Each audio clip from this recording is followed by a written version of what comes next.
Narito na ang mga pinakamalalaking balita sa One North Central Luzon ngayong Miyerkules.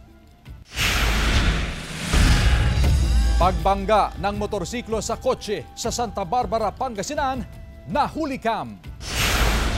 Ilang estudyante sa Lawag City nahimatay dahil sa lindol kahapon.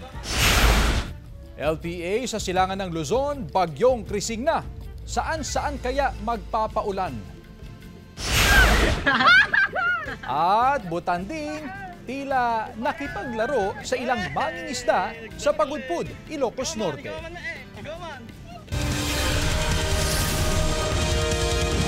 Ito ang GMA Regional TV, One North Central Luzon. Magandang hapon, ako si Chris Zuniga.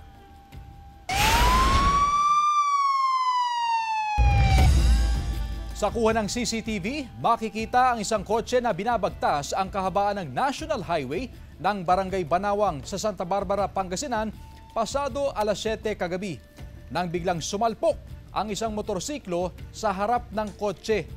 Sa kuha naman ng isang amateur video, makikitang nakasampa sa harapan ng kotse ang driver ng motorsiklo. Makikita rin na wasak ang harapan ng kotse. Dumating ang ambulansya at dinala sa ospital ang rider ng motorsiklo. Maayos na raw ang lagay niya ayon sa PNP. Hindi naman nasaktan ang driver ng kotse. Nireview nga namin yung CCTV, medyo nag-minor pa yung kotse at saka nag-hazard pa siya. Kaya lang masyadong mabilis yung pangyayari, talagang inabot pa rin yung motor. Ilang estudyante sa Lawag City nahimatay dahil sa lindol kahapon. Balitang tinutukan ni Glam Caligdan Dizon. Nakaranas ng panic attack ang ilang estudyante ng Ilocos Norte National High School dahil sa pagtama ng lindol sa Lawag City kahapon. May mga hinimatay, nahilo at nahirapang huminga. Ayon sa CDRRMC, umabot sa 100 estudyante ang nakaramdam ng pagkahilo. Dinala sa klinik at nilapatan ng first aid at may mga idiniretso sa ospital. Ang ilan, tumaas ang blood pressure at nagkaroon ng anxiety. Kanina, na-sprain siguro ito, natapilok. Iyon lang, wala naman nasugatan, so far wala. Karamihan sa mga naapektuhan ay galing sa itaas ng gusali kung saan naramdaman ang mas malakas na epekto ng lindol. Maayos na ang lagay ng mga estudyante. Ayon sa principal, nakitaan din ng bitak ang ilan nilang gusali dahil sa pagyanig. Initial report, may mga nag-crack na papakita natin sa mga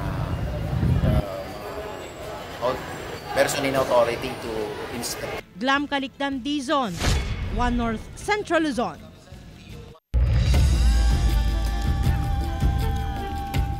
Sinariwan ng ilang taga-Dagupan ang kanilang karanasan sa pagtama ng 1990 killer quake sa Luzon. Sundan sa report ni CJ Turida.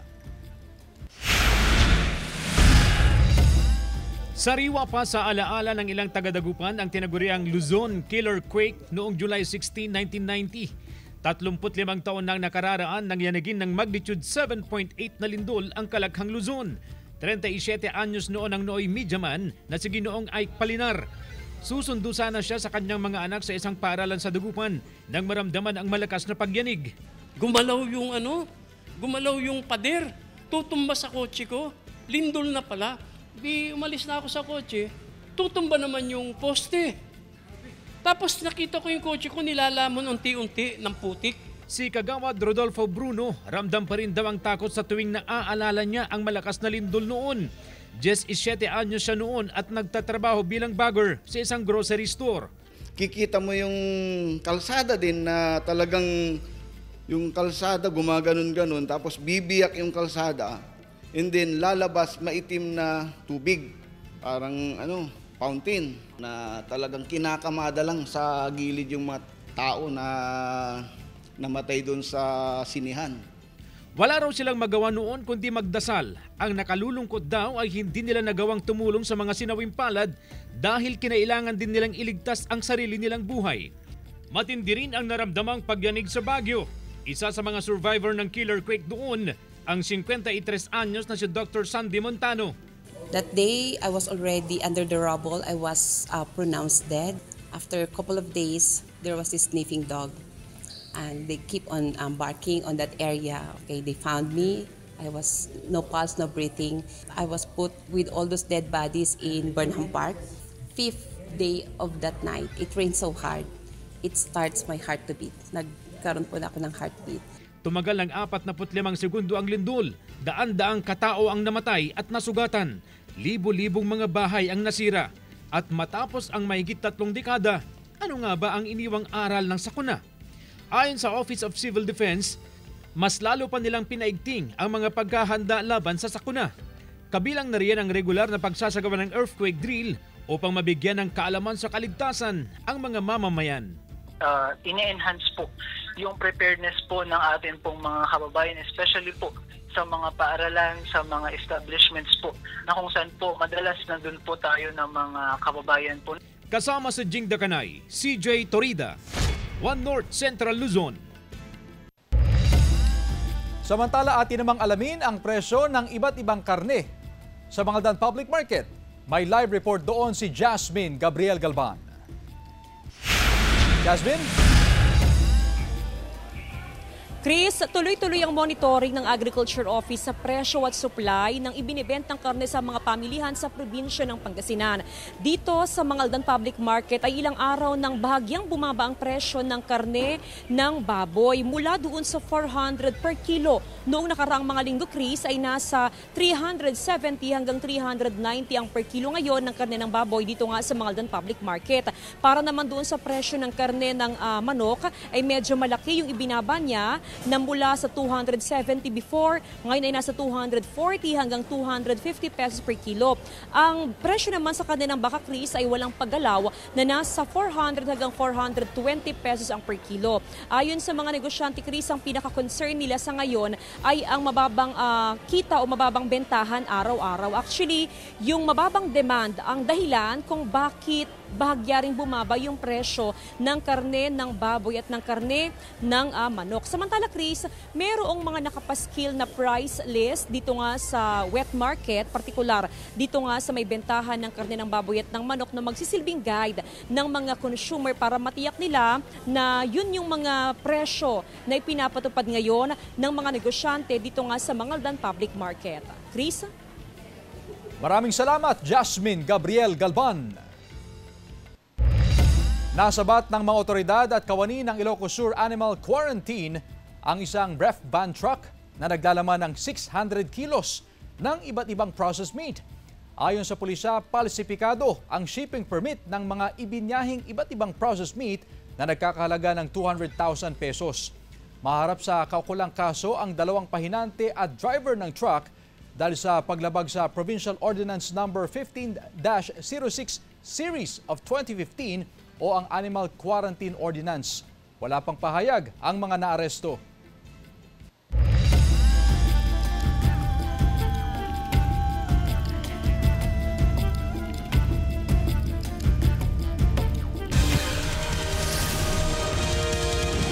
Ito ang GMA Regional TV, One North Central Luzon.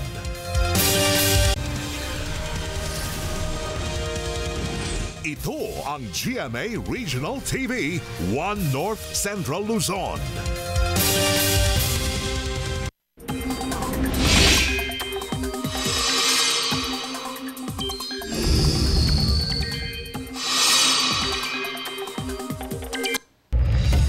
Mga kapuso, naging bagyo na ang low pressure area na minomonitor sa loob ng Philippine Area of Responsibility.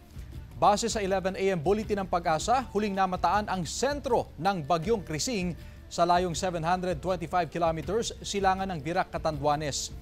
Ayon sa Pag-asa, posibleng tumbukin ito ang Northern Luzon sa mga susunod na araw. May tsansa yang maglandfall sa Babuyan Islands pero posible rin sa mainland Cagayan kung sakaling bahagya itong bumaba. Posible pang magkaroon ng pagbabago kaya tutok lang sa updates. Bukod sa epekto ng Bagyong Krising, patuloy ring makakaapekto ang habagat sa iba pang bahagi ng bansa. Base sa datos ng Metro Weather, May tsansa ng ulan sa Northern at Central Luzon. May malalakas na ulan gaya sa Ilocos Region, Cagayan Valley, Cordillera at Zambales. Posible rin ang ulan sa ilang pang bahagi ng bansa. Seguridad sa palengke ng Mangaldan, pinaigting ng otoridad matapos maitala ang ilang insidente ng pagnanakaw doon. Narito ang report. Maingat sa kanyang personal na gamit si Josephine na nagtitinda sa isang karinderya sa loob ng Mangaldan Public Market. Inilalagay niya sa loob ng kabinet ang kanyang bag na naglalaman ng kanyang pitaka at mga mahalagang gamit para hindi masalisihan ng kawatan. Ingatan po, ma'am. Kaya yung mga bag ninyo, ma'am? Ay, may dito, ma'am, oh. Ano yung mga bag nila? Wala namang kaya sa taas. Opo. Sa cabinet. Sa cabinet. Dahil? Para hindi manakaw. Noong nakaraang linggo, isang mamimili ang nabiktima ng kawatan sa loob ng palengke. Ang kanyang pinamiling karne ng kalabaw, tinangay ng hindi pa kilalang suspect. Kwento pa ng mamimili na pangalawang beses na nangyari sa kanya habang siya'y namimili sa palengke. Nilagay ko po sa pwesto, ma'am, parang nakasecure na po siya eh. Ewan ko, ba't nung bibitin ko na po, parang ang gaan-gaan na kako, yung pala kinuha na ulit yung karne ng kalabaw. Ayon sa Mangaldan Police Station, hindi nireport sa kanilang insidente ng pagnanakaw sa palengke. Pero tiniyak nilang mahigpit na seguridad sa loob at labas ng palengke. May nakabantay na pulis sa harap ng palengke. Bukod pa rito ang mga nag-iikot sa loob ng pamilihan. For every time po talagang in-advise natin sila na magkaroon po ng collaboration sa mga paligid ng mga tricycle drivers, mga station stall owner po doon para po yung presence po. Nanawagan din ng otoridad sa publiko na maging alerto para hindi mabiktima ng kawatan. Sakaling may mga kahinahinalang individual na mamataan sa palengke, ay agad na i-report sa pulis na nakadeploy sa pamilihan. Kasama si Henry Duminsil, Jasmine Gabriel Galban, One North Central Luzon. Nauwi naman sa trahedya ang masayasa ng picnic ng magkakaibigan sa Baybayin na sakop ng Barangay San Sebastian, San Vicente, Ilocos Sur. Ayon sa pulisya, nagkakasiyahan umano ang grupo nang magpunta sa dagat ang biktima at maligo. Makaraan ng ilang oras, nakarinig umano ang asawa ng 26 anyos na biktima ng sigaw pero hindi niya ito alam kung saan nanggagaling. Agad rumesponde ang mga kinauukulan at natagpuan na lang ang walang malay na palutang-lutang na katawan ng lalaki 100 meters mula sa pampang. Itinakbo pa sa ospital ang biktima pero idinekta ng dead on arrival. Samantala, kinilala ng otoridad ang kabayanihan ng 57 mangingisda sa Western Pangasinan na nakakita at nag-surrender sa mga floating shabu. Narito ang report. Kinilala ng PIDEA ang 57 mangingisda mula sa Bulinaw, Agno at Bani na nagsurrender sa mga floating shabu na nadiskubre sa karagatang bahagi ng Pangasinan noong June 5 hanggang June 8. Sa kabuuan, umabot sa mahigit 900 kilos ng shabu na nagkakahalaga ng mahigit 6.5 billion pesos ang narecover at na-turnover sa autoridad. Pinuri ng PIDEA ang katapangan at katapatan ng mga mangingisda, patunay sa pangako ng ahensya na palakasin pa ang kanilang kampanya kontra illegal na droga. Binigyan din ng grocery items sa mga mangingisda at cash incentive mula sa provincial government. Samantala, arestado ang isang inhinyero sa bypass operation ng PIDEA at PNP sa Solsona, Ilocos Norte pasado alas 6 ng umaga noong Huwebes. Kinilala ang suspect na si alias Felimon, 43 anyos. Hinuli rin ang kanyang live-in partner na si alias Cheryl, 42 anyos na umano'y kasabwat sa illegal na aktibidad. Nakuha sa operasyon ng 13 pakete na naglalaman ng hinihinalang shabu at nagkakahalaga ng mahigit 20,000 pesos. Mahaharap sa reklamong paglabag sa Comprehensive Dangerous Drugs Act of 2002 ang mga suspect na wala pang pahayag. CJ Torida, One North Central Luzon. Isinusulong na maging Digital Heart of Pangasinan ang bayan ng Calasiao. Sa paglulunsad ng Calasiao Digital Managed System, isinagawa ang Memorandum of Agreement signing kahapon ng Calasiao LGU at ng isang pribadong kumpanya. Layo nito na maging digital ang sistema na mas mapapadali at mapapabilis ang mga transaksyon sa LGU at serbisyong pampubliko sa pamamagitan ng smartphone. Magsisimula ang first phase ng proyekto bukas, July 17, at inaasahang matatapos sa loob ng 100 araw. Dumagsa ang mga donor sa isang blood donation drive sa Dagupan City. Silipin sa report. 3 beses nang nag-donate ng dugo ang 35 anyos na si Mark Alan. Isa siya sa mga nakiisa sa pintig ng Pag-asa Blood Donation Drive ng lokal na pamahalaan ng Dagupan sa pakikipagtulungan ng Philippine Red Cross Pangasinan Chapter. Masaya po kasi nakakatulong po kahit sa ganitong bagay lang po. Dati na raw nag-donate ng dugo si Police Chief Master Sergeant Ruby Ulanday. Kaya lang, hindi raw niya napupuno ang isang bag dahil maninipis daw ang kanyang mga ugat. Hindi po natutuloy. Nililipat sa kabila pero ayaw natin po talaga siyang mag-release ng blood. Kaya yun, try lang ulit ngayon. Baka matapos ko yung isang bag. Ayon sa City Health Office, malaking bagay ang mga ganitong programa upang matugunan ang pangangailangan sa dugo ng mga residente. Alam po natin na yung blood po ay importante, lalo na po ngayon malapit na pong dengue. So kapag kulang po tayo sa dugo at may mga nangangailangan po ng blood donation, kailangan po natin talaga matugunan yun at very important po yun talaga. 150 bags ng dugo ang target na malikom ng PRC sa blood donation drive. Sapat pa naman daw ang supply ng dugo sa mga blood bank ng PRC. Ayon sa Health Authority, nakatutulong ang pagdodonate ng dugo upang malayo sa panganib ng sakit sa puso at cancer. Unang-una yung makatulong tayo sa ibang tao. Yun yung pinaka-main benefit natin, ang matulungan na madugtungan ang buhay ng ibang tao. Kasama si Jing Dakanay, CJ Torida, One North Central Luzon.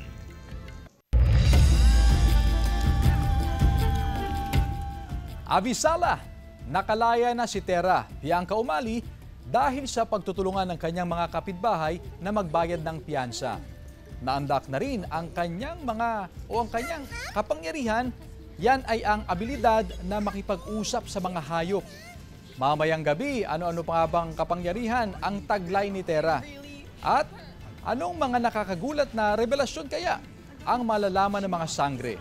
Abangan ang Encantadia Chronicles Sangre tuwing 8 p.m. Lunes hanggang Biyernes pagkatapos ng 24 oras.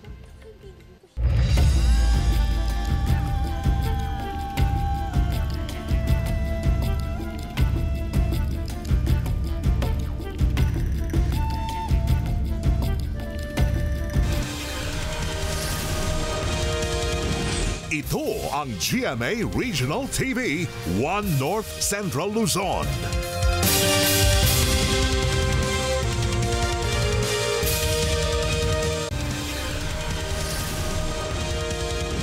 Ito ang GMA Regional TV, One North Central Luzon. Naiuwi na ng kanyang pamilya noong Lunes ang urn na naglalaman ng mga abo ng TNVS driver na si Raymond Cabrera. Ayon kay Edsel Enriquez, may-ari ng punerarya, ipinasakamay niya ang urn sa pamilya ni Cabrera. Mismong ang misis at anak ng biktima raw ang kumuha kung saan kasama ang NBI. Walang pinayagang kumuha ng litrato at video sa pag-turnover. Si Raymond Cabrera ay ang pinatay na TNVS driver matapos ma-hold up sa Quezon City. Itinuro ng mga sospek kamakailan ang pinagtapunan ng bangkay ng biktima na kalaunay natagpuan sa Nueva Ecija. Lumang slaughterhouse ng Mangaldan sinimulan ng i-demolish para itayo ang bago at mas modernong katayan ng bayan. Narito ang report. Sinimulan ng i-demolish ang lumang gusali ng slaughterhouse sa Mangaldan, Pangasinan. Dilapidated na o sira-sira na ang gusali. Marupok na ang mga kahoy dahil sa kalumaan, kaya't hindi nakakayanin pa kung renovation na ang gagawin. Modernong slaughterhouse ang itatayo sa lugar.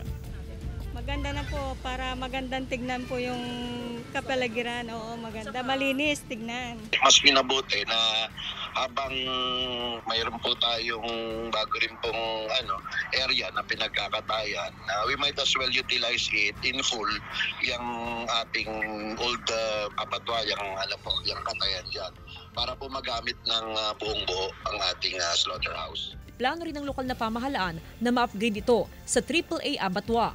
Sa oras na maging operational, umaasa ang LGU na mapalawig at mapatatag pa ang tapa industry sa bayan.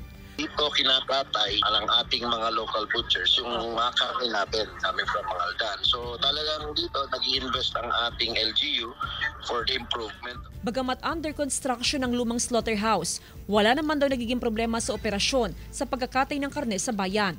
Tiniyak din ng LGU na naipatutupad ng maayos ang guidelines sa pagkakatay at tumatalima sila sa protokol ng NMIS. Kasama si Henry Duminsil, Jasmine Gabriel Galban, One North Central Luzon.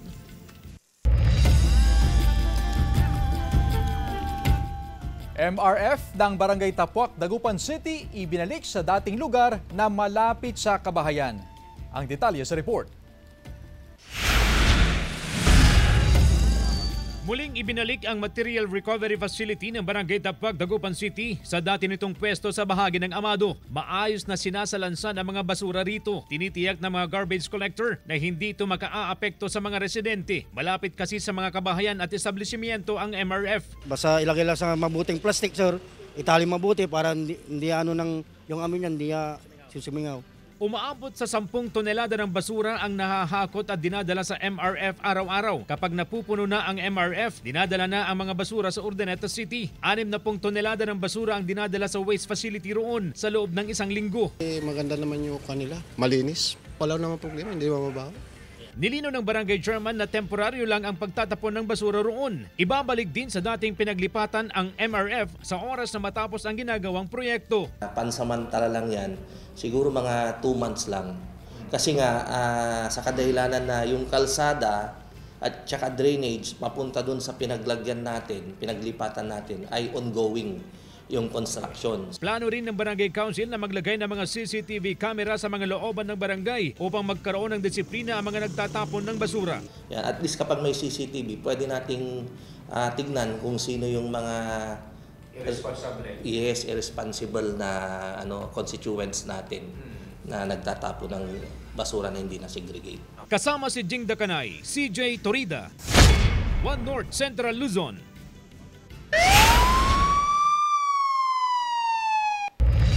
Sospek sa pamamaril sa isang inuman, arestado ng pulisya. Tutukan sa report.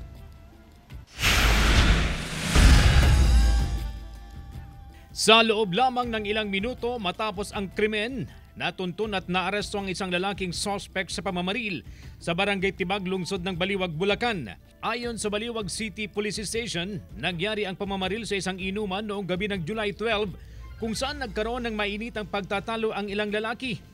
Bumunot umano ng baril ang sospek at nagpaputok na ikinasugat ng 3 biktima. Mabilis na tumakas ang sospek sakay ng motorsiklo patungo sa direksyon ng Tibag, Sabang. Pero dahil sa tip mula sa isang saksi, agad nagsagawa ng hot pursuit at dragnet operation ang mga pulis. Yung isa sa mga victims, sinuntok tong suspect. From there, tong suspect bumunot ng baril at pinagbabaril yung 3 victims natin. And fortunately, yung mga tao naman nakatawag agad sa ating kapulisan. And that's why in less than 5 minutes nakarating yung pulis doon. Hindi nagtagal, naaresto ang suspect sa mismong bahay nito. Na-recover ang ginamit na baril at motorsiklo. Nasa kustodiya ng pulisya ang suspect at nahaharap sa kasong frustrated homicide. Sinisikap ng GMA Regional TV na makuhanan ng pahayag ang suspect. Samantala, patuloy ang panawagan ng Pro3 sa publiko na makipagtulungan sa mga otoridad upang mapanatili ang kapayapaan sa gitnang Luzon at ugaliing gamitin ang 911 para sa mabilis na pagresponde ng mga otoridad. Unang-una, available to sa lahat na cellphone. Idadial mo lang yung 911. Napakabilis. So I'm encouraging all the mga constituent natin na gamitin natin ito dahil ito na yung established platform natin. CJ Torida, One North Central Luzon. Sa kahalagahan ng bioscience innovation sa pagpapaunlad ng ekonomiya, sumentro ang 47th Annual Scientific Meeting ng National Academy of Science and Technology Philippines. Sa unang araw ng pagtitipon sa Maynila, binigyang diin ni NAST Philippine President Jaime Montoya ang mga maitutulong ng bioscience innovations, gaya ng responsableng paggamit sa mga likas na yaman, pagsuporta sa agricultural stability, pagprotekta sa ecosystem, at pagbalanse sa mga planong pang-ekonomiya at pangkalikasan. Layon din daw ng scientific meeting na ibida ang scalable at inclusive models na makatutulong sa wealth creation at sustainability na nakaangkla sa commitment ng Department of Science and Technology. Kinilala naman sa ikalawang araw ng 2-day annual meeting o scientific meeting ang 3 2025 NAST Philippines awardees at 10 outstanding young scientists. Para yan sa kanilang malaking ambag sa research and public service.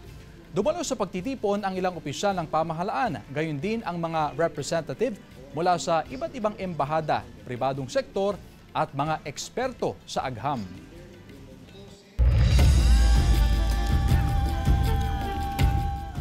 Labis ang kasiyahan ng ilang mangingisda nang maka-close encounter nila ang malaking butanding sa Pasaling Bay sa Pagudpud, Ilocos Norte. Ang butanding kasi ang lumapit sa kanilang bangka at malapitan nilang nasilayan. Maamo raw ang butanding na tila nakikipaglaro sa kanila. Ilang beses itong lumapit sa kanilang bangka na tumagal ng halos 15 minuto.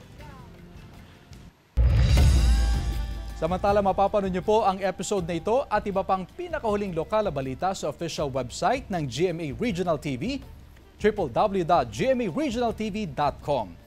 Pwede rin kayo bumisita sa aming official YouTube channel, GMA Regional TV, at i-click ang subscribe button para sa pinaka-maiinit na balita mula sa mga rehiyon. Nais din naming pasalamatan ng mga kapuso sa Hilaga at Gitnang Luzon, maging ang mga kapuso natin abroad. Dahil sa GMA Regional TV, local news matters. At yan ang mga pinakamalaki at pinakahuling balita sa Hilaga at Gitnang Luzon. Maraming salamat sa pagsama sa amin, pati na ang mga kapuso sa ibang bansa na tumutok sa mga balita sa rehiyon. Ako po si Chris Zuniga. Kami ang GMA Regional TV, 1 North Central Luzon. Buong puwersa para sa mas malaking misyon at mas malawak na pagdilingkod sa bayan.